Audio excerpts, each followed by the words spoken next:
Hello everyone, my name is Tariq Latif, and for this research presentation, I will be talking about a topic that we all at one point or another have heard of or have been involved with, e-learning and serious games. In fact, this class would fall within the definition of e-learning.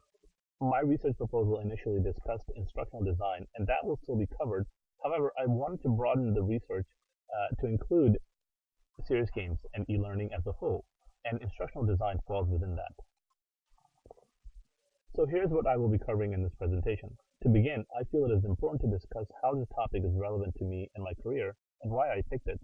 Followed by this, I will discuss the history of e-learning, an in-depth discussion about the subject of e-learning and the industries that it affects, usability and accessibility considerations, and how this topic is relevant to this class. Finally, I will end the presentation with a few remarks on VR and AR and other aspects of this topic that I would like to do further research on, which could not be covered in this presentation. So how does this topic relate to me? For starters, I work for a company called MedStar Health as a senior artist / UI UX developer, and I work on various educational projects including 3D simulation, virtual reality, and instructional design modules. MedStar is a large healthcare system in the DC, Maryland, Virginia area with over 50,000 employees. I regularly work with subject matter experts, which include doctors and nurses, in creating online education for various programs.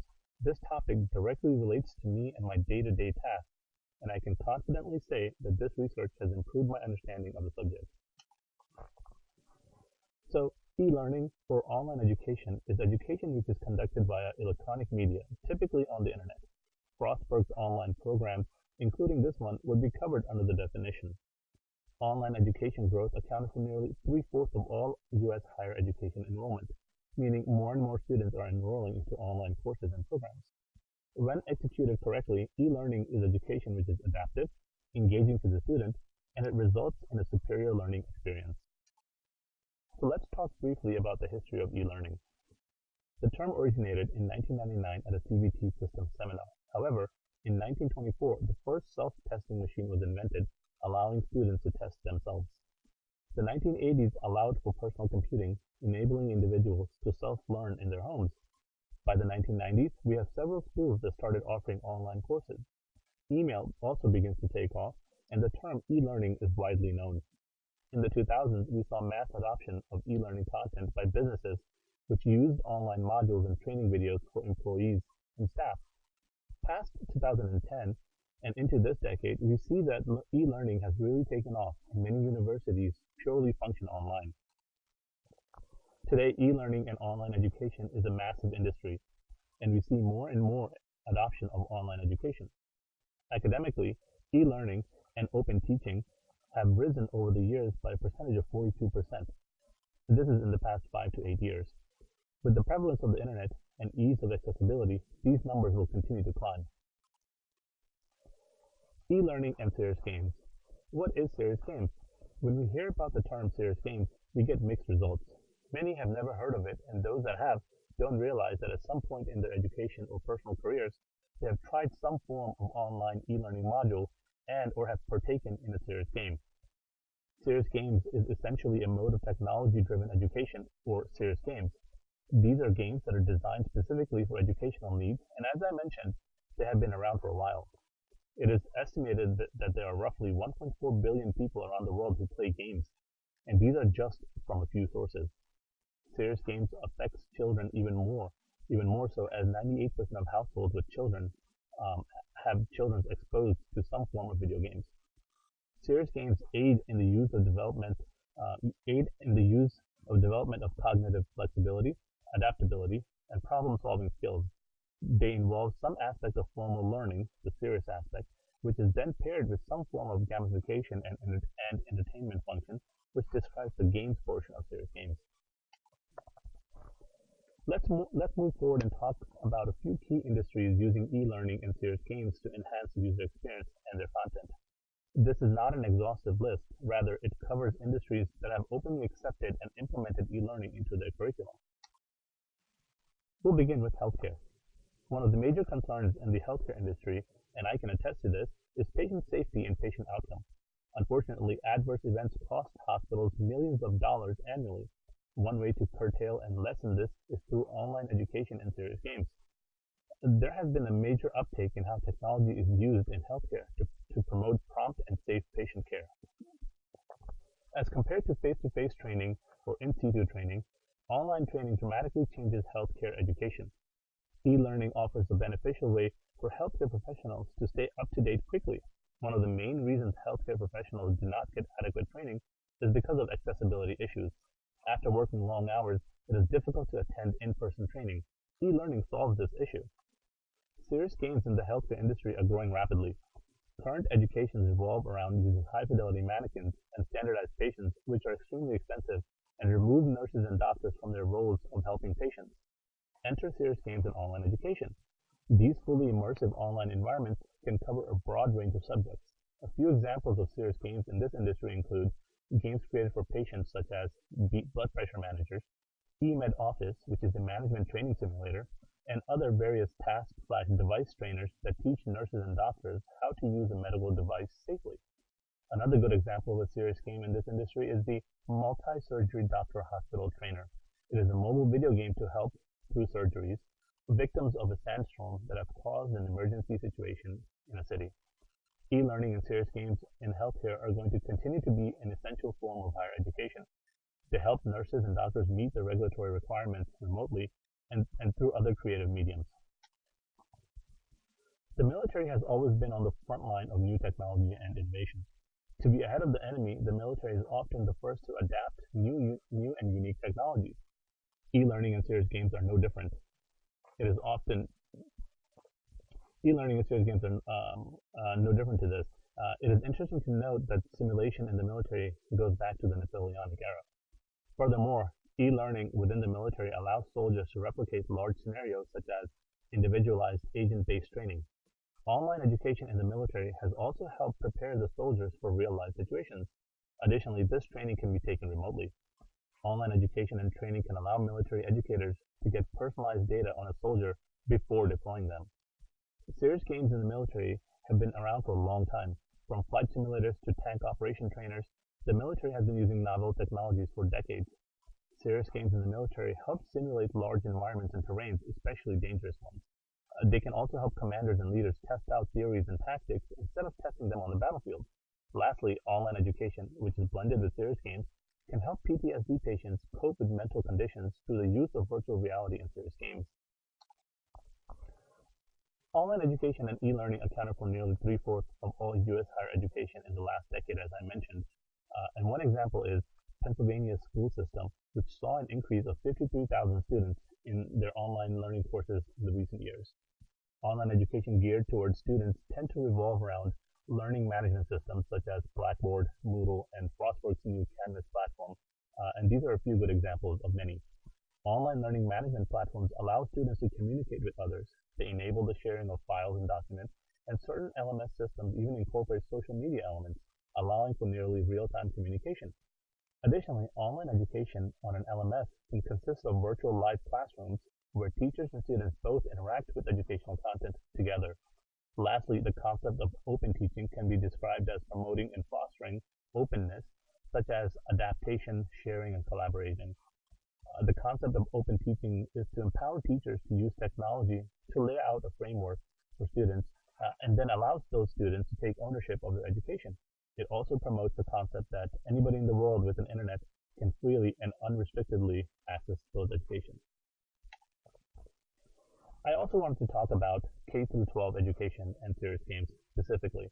When it comes to kids' education, there are countless online platforms that offer creative content. Of all the industries, e-learning and online education is the most creative for children and kids K-12. And rightfully so. Most online education catered towards children and adults are higher learner-centric, and there are multiple fidelities of the same content to cater to different age groups and demographics, especially children with disabilities. Serious games for kids K-12 is a no-brainer. One study mentioned that 99% of children aged between 15 through 17 reported that they typically spend 18 hours a week on the internet for personal use. Participants of studies that aim to understand the efficacy of online education and serious games show many positive changes in both students and teachers when using serious games. One interesting research found that boys wanted more graphics and animations, whereas girls preferred explorative play. That being said, there are still some challenges within online education and serious games for children.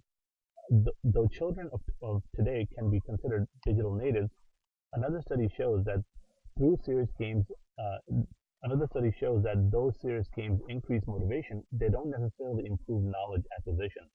Other issues include too much visual stimuli and cyberbullying in online multiplayer sessions when left unregulated. Finally, designing for children can be very challenging. You have to strike a balance between entertainment and serious learning. Too much focus on the content can deter the learner, and too much entertainment aspects can distract them. Industries, people with cognitive disabilities. So the need of cognitive and physically disabled people are distinctively unique when it comes to online education. The World Health Organization estimates that 15% of the world's population lives with some form of disability. In the United States, that number increases to 19%, which is nearly 1 in 5 people. Unfortunately, many of them are deprived and have limited access to education. Some of these disabilities include autism, attention deficit disorder (ADD), memory loss, dyslexia, and Down syndrome. A few examples of serious games that cater to individuals with disabilities include Junk Food Destroyer, a game which helps adolescents with Down syndrome understand better about healthy eating, games such as Book and Madrigal, which help students with autism improve their reading behaviors and promote phonological training in dyslexic children. Finally, guidelines to govern e-learning content accessibility for individuals with disability is very important. The Able Gamers Foundation explains a few important accessibility features that can be included in video games, which could yield positive results, with good including many standard practices, and best covering all accessibility barriers such as touch, alternative interaction modalities, colorblind options, and speed testing and speed settings. Another group called the Game Developers Association has a special interest group that focuses on the importance of accessibility in game design for the disabled. They lay out a lengthy list of suggestions to consider when creating content for the disabled. We'll now move to the topic of usability in e-learning and serious games. Usability and instructional design are paramount to a good online course. One recommendation is to use the 10 usability and instructional design heuristics laid out by Jacob Nielsen, a few of which include a visibility of system status, which dictates that the system keep the users always informed of what's happening on the screen. B, match between system and the real world, which is when the system speaks the user's language and cultural context. And C, consistency and standards. This means using similar design and standards and language throughout the entire system. This is just 3 of the 10 usability heuristics laid out. Usability is important because a well-designed online system can lessen the cognitive load that students face. This reduces frustration, confusion, and improves participation, and subsequently increases learning. User interface design is equally as important to a good online course or education. Personalization and giving students the freedom to learn at their own pace is also vital, and studies show that it promotes individual learning success. Lastly, special consideration, as mentioned earlier, needs to be taken into consideration for the disabled. So how does all of this relate to this class and web development? I think it goes without saying that e-learning and web development go hand in hand. Most online education revolves around websites such as Blackboard, Canvas, and Moodle. As mentioned earlier, the user experience of these LMS systems is critical to a successful online course. The books that were covered in this class, Dan Norman's The Design of Everyday Things and Designing the User Interface by Ben Schneiderman, were both addressing good design principles and practices for creating applications and online content. I found that much of what was covered in these books directly applies to e-learning and serious games. The third topic of this presentation covered serious games, and they include user experience and user interface design as well. The skills and principles used by web developers often translate directly into creating these games. Furthermore, the development lifecycle also shares some common frameworks and principles as web development. Therefore, the topics covered in this presentation are directly related to this class. So some final remarks. It goes without saying, but virtual reality is all the hype today. And early forms of virtual reality date back to the 70s and 80s, where bulky headsets connected to a large number of wires projected crude images to the user. Today, VR and AR are both highly accessible and have many uses in an educational setting. Virtual reality allows students to envision entire new worlds and explore places traditionally limited to textbooks. Lastly, virtual reality allows students to replay scenarios multiple times with perhaps different outcomes. The replayability nature of VR is much to be desired. AR, on the other hand, is becoming more and more accessible and used in education. Additionally, AR technology can be accessed through a mix of different hardware, including mobile devices, desktops, and tablets. One study mentioned that 75% of adolescents between the age of 12 and 17 own mobile devices, compared to 45% in 2004. This shows that AR is very accessible. So a few challenges facing VR specifically: a lack of design standards and principles, which include UX and UI, and in some individuals, current VR tech still causes nausea and tunnel vision. Lastly, VR is not that easily accessible. VR devices can cost a lot to set up and can range anywhere from $800 to $2,000. With AR, some studies show that the gimmick of the technology itself is creating somewhat of a disconnect with the content, though this could be simply caused by the lack of standards, the experimental state of VR, AR, and poor design. Additionally, educators and teachers are also finding it challenging to learn these new technologies. They feel as if VR and AR will take over the classroom. This can be prevented by giving teachers additional time to learn these technologies and training prior to deploying VR and AR in the classroom. All in all, VR and AR are both here to stay for the long haul, and the technology will only get better in the future and continue to immerse learners. So in summary, e-learning is without a doubt here to stay. It is used in many industries, including healthcare, military, and early education. Online education in this decade and years to follow will have some of the strongest growth potential. Proper instructional design guidelines, including UI/UX design, are critical to the success of online education. The use of technology can be transformative, but we must address the challenges that have been mentioned earlier. Special needs and individuals with disabilities must also be taken into consideration. E-learning and online education has to be easily accessible, and not only by those who have the means. Following the guidelines laid out by the various organizations mentioned earlier in this presentation, it should allow educators and developers to create meaningful experiences. Lastly, serious games is an industry that is continuing to grow and is showing massive potential. Games for learning are designed to break from the tradition and allow educational content to be more immersive, interactive, and fun. They allow children to learn at their own pace and through a visual world learn complex subjects. Some future research and further considerations. E-learning and online education are only going to become more and more engraved into our society. Its use in the military and the other industries mentioned are vital to this society. Along with e-learning, serious games introduce us to the creative ways of learning, which leave us more engaged and immersed in the content. So some further research on e-learning and serious games have to include global accessibility issues, which address third world countries and those without readily available access to technology and the internet. Another subject in relation to e-learning that I want to explore is how does e-learning and online education handle personal information and cybersecurity threats. The e-learning platforms are still relatively new and susceptible to cyber criminals and those looking to steal user data. So how do we address that topic? Lastly, further research on the effects of VR and AR on the mind is another interest of mine. This industry is still very new and the technology is continually evolving. New research is being performed on how VR and AR affect young brains, and this is something that needs to be further researched. I will be performing more research on these additional subjects within this topic in the future as they affect me and my career. Thank you for the presentation.